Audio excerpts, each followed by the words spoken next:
یہ جو میں نے بتایا کہ اطاعت کلی، ہمہ تن، ہمہ وقت، ہمہ وجوہ، جزوی اطاعت نہیں، بس یہ ذرا نوٹ آف کاشن ہے۔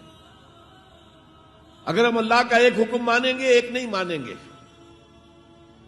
یہ جزوی اطاعت ہے، یہ اللہ کو قبول نہیں ہے۔ اللہ کی طرف سے تو یوں سمجھیے کہ پیکج ڈیل ہے، ٹیک اٹ اور لیو اٹ، لینا ہے تو پورا لو ورنہ دفع ہو جاؤ، اللہ کو تمہاری ضرورت نہیں ہے، تمہیں اللہ کی ضرورت ہے۔ یا ایھا الذین آمنوا ادخلوا فی السلم کافہ، اے ایمان والو اسلام میں داخل ہونا تو پورے کے پورے ہو، ادھورے نہیں۔ اور سورہ بقرہ کی آیت نمبر 85 کے اندر تو جو وعید آئی ہے، افتؤمنون ببعض الکتاب وتکفرون ببعض، کیا تم ہماری کتاب، ہماری شریعت کے کچھ حصے کو مانتے ہو اور کچھ کو رد کرتے ہو؟